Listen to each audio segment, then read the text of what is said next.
खुलुमबाय लोगोफोर फैलायबाय गोदान मोनसे भिडिअ लानानै नोंथांमोननि गेजेराव गिबियावनो नोंथांमोनखौ गासैखौबो आंनि गोदान भिडिअ बरायनाय बावहरनाय थाबाय। आजिखालि मबाइला ओरैबायदि मोनसे बुस्थु जानानै फैदों जाय बुस्थुखौ जोङो उन्दै उन्दै गथ'फोरनो एसे गाबहांबानो एसे बोराबबानो जोङो मबाइलखौ होनानै बिखौ माने बुरखायनानै दोनो, बिखौ फुनथुनानै दोनो, मबाइल खोन्थिनानै गाबबाथाय बिनो मबाइलाव रिल्स खोन्थियो बा भिडिअ खोन्थिनानै दोनो। माने मबाइला दा गेदेरनिख्रुइ बांसिन माने उन्दै गथ'फोरनि थाखायसो ओंखारनाय बायदि जालांदों। नाथाय बै मबाइलजोंनो साननैसो सिगां ओरैबायदि गेदेर मोनसे जाथाय जालांदों, जाय जाथाया मात्र 12 बैसोनि गथ'फोरा माने ओरैबायदि डेन्जारास प्लेन खालामनानै ओरैबायदि डेन्जारास खामानि मावदों जायखौ नोंथांमोना साननानै आसरित मोनगोन जे इमान उन्दै गथ'नि दिमागाव माबोरै बेफोरबायदि हाबनो मोनदों। आरो बिनि थाखायनो नोंथांमोनाबो साबधान थानाया मोजां। बेफोरबायदि मबाइलखौ एसे फिसा फिसा बाथ्रायावनो गथ'नो होस्लायस्लाय बै गथ'फोरजों नोंथांमोना निजेनो एसे थाफानानै टाइम पास खालामनाया मोजांसिन जागोन।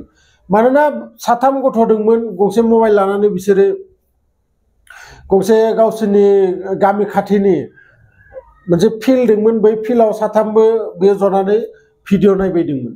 आरो भिडिअ नायबाय थानायाव गावसोरजोंनो फरायफानाय सासे 8 बैसोनि थाखो 4नि गथ' हिनजावसा, बै गथ'आ बिसोरनि सिगांखैजा थाबायनानै थांदोंमोन आरो बिसोरनि गोसोआव ओरैबायदि गाज्रि माने दिमागाव हाबदोंमोन जे बै गथ'खौ बिसोरो हमख्रबनानै लाना थांना 3बो बै गथ'जों रेप खालामो आरो बिखौ 3बो रेप खालामखांनानै गोदनायाव सेथेनानै बुथारो।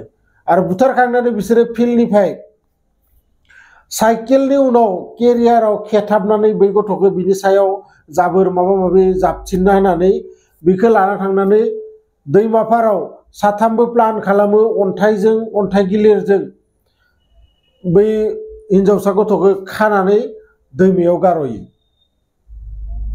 आरो जेब्ला बै हिनजावसा गथ'आ न'आव फैयाखैमोन, फैयाव बिमा बिफाया थांनानै पुलिस स्टेशनाव खोन्थाहैयो जे ओरै बाथ्रा जोंहानि फिसाजोआ दिनै सानसेया न'आव मोनफैयाखै, बबेयाव थांदों मा थांदों मिथिया।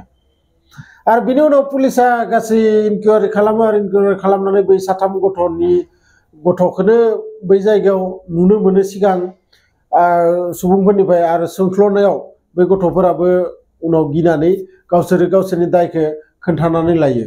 आरो बे गासै बाथ्रानि उनाव गंसे मबाइलानो दाय। आरो बिसोरो 3बो एक्चुअलि क्लास 6आव फरायनाय गथ', 3बो मबाइलाव गाज्रि भिडिअ नायबायदोंमोन, गाज्रि फिल्म नायबायदोंमोन। आरो नायबाय थानायावनो बिसोरनि सिगांखैजा बै गावसोरनि स्कुलावनो थाखो 4आव फरायनाय सासे हिनजावसा गथ'आ ओंखारफैदोंमोन। आरो बिसोरनि दिमागाव इमान मोनसे डेन्जारास प्लेन, इमान मोनसे डेन्जारास खामानिनि खोन्था बिसोरो सानहैनो हादों। बेनि थाखायनो नोंथांमोनाबो साबधान जानानै था, गथ'फोरनो एसे बाथ्रायावनो मबाइलफोरखौ खोन्थिनानै मबाइलजों बुरखायनो दा नाजा। नोंथांमोना निजेनो दसे सम गथ'जों थाफायनानै बै मबाइल बिनाय समाव बा गाबनाय समाव बा मबाइल नोंथाङा जा समाव मबाइलखौ होयो बै समाव नोंथाङा निजेनो थाफानानै गथ'खौ बुरखायनो नाजा बा गथ'जों गुबुन खामानि मावहो जे जायखौ मावनानै बै गथ'आ इन्टारेस्ट मोनो। जेरै आर्ट दोङो, गोबां बेफोरबायदि खामानि दोङो जायखौ मावनानै गथ'आ इन्टारेस्ट मोनो। गतिके जायखिजाया नोंथांमोना भिडिअखौ मोजां मोनोब्ला लाइक शेयार कमेन्ट खालाम। आरो लोगोसे बे भिडिअखौ बांसिननिफ्राय बांसिन जाहाथे सुबुंफोरा मोनो, मानोना बेफोरबायदि जाथाय जोंनाव जाहाथे जाया, आं बिनि थाखायनो बेफोरबायदि भिडिअफोरखौ लाबोगासिनो थायो।